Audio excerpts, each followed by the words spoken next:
ঠিক বলা যায় জাহাঙ্গীরনগর বিশ্ববিদ্যালয়ের ছাত্র সংসদ নির্বাচন, সেই ছাত্র সংসদ নির্বাচনের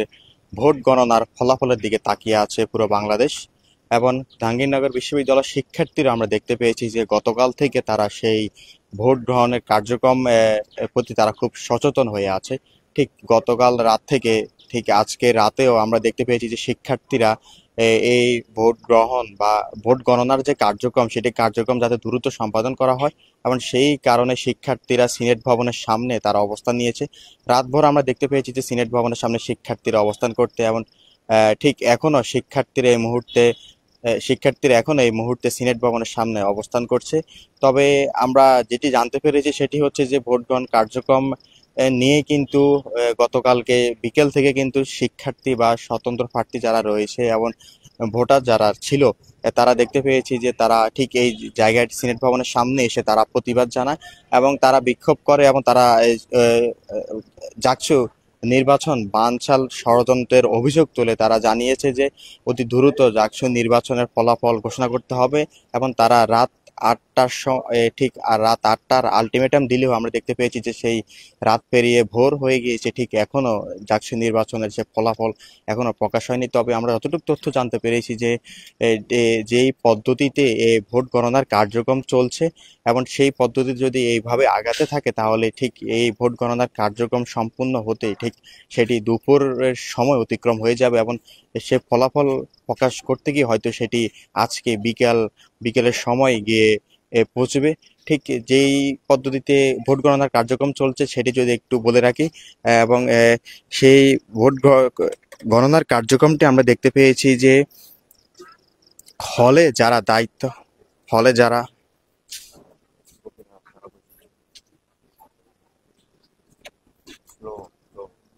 আহ, যে প্রায় একুশটি কেন্দ্র রয়েছে এবং সেই ভোটার 21টি কেন্দ্রে যে ভোটার তারা কিন্তু 11 সেপ্টেম্বর তারা সেই নিজের পছন্দের প্রার্থীকে তারা ভোট দিয়েছিল এবং সেই ভোট গ্রহণের কার্যক্রম শেষ হয়েছিল বিকাল 5টায় এবং ছেলেদের কিছু হলে ভোট গ্রহণের কার্যক্রম শেষ হয়েছিল ঠিক রাত 8টায়। কারণ আমরা দেখতে পেয়েছি যে ভোটারদের চাপ বেশি থাকায় এবং সেটি নির্ধারিত সময়ের চেয়েও অতিরিক্ত সময় বাড়ানো হয়। ঠিক তার পরবর্তীতে যে ভোট গণনার যে কার্যক্রম সেটি 11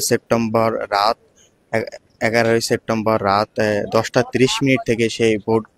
গণনার কার্যক্রম শুরু হয়। ঠিক সেই 11 সেপ্টেম্বর থেকে ভোট গণনার কার্যক্রম শুরু হতে হতে আমরা দেখতে পেয়েছি যে আজ 13 সেপ্টেম্বর এবং ঠিক এই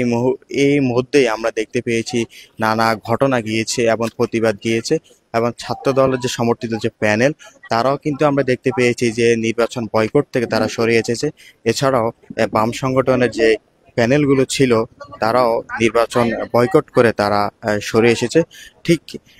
তারপরে আমরা দেখতে পেয়েছি যে শিক্ষার্থী যারা রয়েছে এবং অন্যান্য প্যানেল যারা নির্বাচনে ছিল এবং তারাও কিন্তু সে নির্বাচনে শিক্ষার্থীদের ভোটের প্রতি সম্মান জানিয়ে তারা নির্বাচনে থেকে যায় এবং ঠিক এই প্রথম অবস্থায় কিন্তু হল সংসদের যে নির্বাচন, যে 21টি কেন্দ্র রয়েছে, 21টি হল রয়েছে, সে 21টি হলের ভোট গণনার কার্যক্রম সম্পন্ন হয়েছে এবং ঠিক আজকে রাত থেকেই কেন্দ্রীয় সংসদের যে ভোট গণনার যে কার্যক্রম সেটি শুরু হয়েছে। তবে এখন পর্যন্ত যতটুকু তথ্য পাওয়া গিয়েছে সেটি হচ্ছে 9টি কেন্দ্রের ফল, 9টি কেন্দ্রের যে ব্যালট বাক্স সেটি কিন্তু ভোট গণনার সম্পূর্ণ হয়েছে। তবে এই 9টি কেন্দ্রের মধ্যে আমরা যতটুকু তথ্য পেয়েছি সেটি আমরা জানতে পেরেছি যে স্বতন্ত্র প্রার্থী জিতু এবং ছাত্র শিবির সমর্থিত প্রার্থী যিনি রয়েছেন এবং যিনি রয়েছেন আরিফুল্লাহ বিপি পদে এবং এই দুই প্রার্থীর মধ্যে সবচেয়ে বেশি ভোটের প্রতিযোগিতা হচ্ছে এবং জিএস পদে যিনি সবচেয়ে বেশি এগিয়ে আছেন তিনি হচ্ছে ছাত্র শিবিরের সমর্থিত প্রার্থী মাজহারুল ইসলাম। এবং আমরা জানতে পেরেছি যে ঠিক একটি কেন্দ্রে রফিক জব্বার যে হলটি রয়েছে সেই কেন্দ্রে ভিপি প্রার্থী যে জিতু এবং ছাত্র শিবির সমর্থিত যে প্রার্থী রয়েছেন দুজনেই সমান ভোট পেয়েছেন এবং 123 ভোট পেয়েছেন দুজনেই এবং জিএস পদে ছাত্র শিবির সমর্থিত যিনি প্রার্থী রয়েছেন তিনিও ভোটে অনেকটা এগিয়ে আছেন। বলা যায় যে এই বর্তমান যে পরিস্থিতিতে যে ভোট গণনার যে কার্যক্রম চলছে, এই ভোট গণনার যে কার্যক্রম সম্পূর্ণ হতে ঠিক এটি দুপুরের সময় অতিক্রম হবে। কারণ আমরা দেখতে পেয়েছি যে সেই রাতভর ভোট গণনার কার্যক্রমের কারণেই এই অনেকেই ক্লান্ত হয়ে পড়ছেন এবং বিরতি নিচ্ছেন। ঠিক সেই কারণে দেখা যাচ্ছে যে যে টেবিলে ভোট গণনার কার্যক্রম চলছে সেখানে এই ভোট গণনার কার্যক্রম বিরতি দিতে হয় বা ব্যাঘাত ঘটে সময়ের। ঠিক আবার আমরা দেখতে পেয়েছি যে যে কেন্দ্রের ভোট গণনার কার্যক্রম শুরু করা হয়, ঠিক সেই কেন্দ্রের যারা দায়িত্বে পোলিং এজেন্ট ছিল এবং রিটার্নিং কর্মকর্তা যারা ছিল, তারাও কিন্তু তাদেরকে ডেকে এনে কিন্তু সেই ব্যালট বাক্স খোলা হয়। খোলার পরেই সে ভোট গণনার কার্যক্রম শুরু করা হয়। তবে গতকালকে যে পরিমাণ আমরা মানুষকে দেখতে পেয়েছি ভোট গণনার কার্যক্রমের সাথে যুক্ত রয়েছে, ঠিক আজকে ভোট গণনার কার্যক্রমে অনেক মানুষ যুক্ত করা হলো এবং যেই জায়গায় ভোট গণনার কার্যক্রম চলছে এবং সেই জায়গার পরিধি ছোট হওয়ার কারণে তেমন আহ, আহ, তেমন এই যে তেমন লোক বাড়ানো যায়নি। তবে সেই কারণে যেই স্বাভাবিক যে গতিতে রয়েছে এবং বলা যায় যে এই কার্যক্রম এক একটি কেন্দ্রের ভোট গণনার কার্যক্রম সম্পূর্ণ করতে প্রায় ঘন্টার মতো সময় লেগে যায়। ঠিক এই সময় যদি হিসাব করা হয়, আমরা জানতে পেরেছি যে 9টি কেন্দ্রের ভোট গণনার কার্যক্রম সম্পূর্ণ হয়েছে এবং সেই বাকি যে 12টি কেন্দ্র রয়েছে সেই 12টি কেন্দ্রের যদি আমরা 1 ঘন্টা করে সময় হিসাব করি, তাহলে ঠিক সেইটি দুপুর গড়িয়ে সময় দুপুরের সময় পেরিয়ে যাবে এবং প্রত্যেকটি কেন্দ্রে যখন সেই ভোট গণনা প্রথমবার করানো হয় এবং ঠিক পরবর্তীতে আরেকবার সেটি গণনা করে এবং আহ, আহ, নিশ্চিত নিশ্চিত হওয়ার জন্যই দ্বিতীয়বার আরেকটি গণনা করা হয়। ঠিক এভাবে অনেক সময় লেগে যাওয়ার কারণেই আমরা দেখতে পাচ্ছি যে সেই ভোট ভোটের যে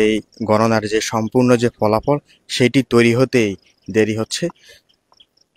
আহ, দেখতে পাচ্ছেন যে আমরা এই দেখানোর চেষ্টা করছি যে অস্থায়ী যে সিনেট ভবন রয়েছে, ঠিক সেই যে সিনেট ভবন রয়েছে ঠিক সেখানে শিক্ষার্থী যারা রয়েছে, শিক্ষার্থীরা কিন্তু আমরা দেখেছি অনেক শিক্ষার্থী তারা পুরো রাতভর তারা এই জায়গায় তারা অবস্থান করেছে এবং সেই রাতে যারা অবস্থান করেছে আমরা দেখতে পেয়েছি তারা এখন চলে গিয়েছে এবং এই মুহূর্তে অন্যান্য শিক্ষার্থী যারা আছে তারা এই ঠিক সিনেট ভবনের সামনে এই মুহূর্তে অবস্থান করছে। দর্শক, এতক্ষণ জাহাঙ্গীরনগর বিশ্ববিদ্যালয়ে যে ছাত্র সংসদ নির্বাচন হচ্ছে, সেই নির্বাচনের যে ভোট গণনার যে কার্যক্রম, সেই কার্যক্রমের সর্বশেষ তথ্য এবং খবর নিয়ে আমার দেশের অনলাইন পেজ থেকে সরাসরি যুক্ত ছিলাম আমি আশরাফুল আমিন।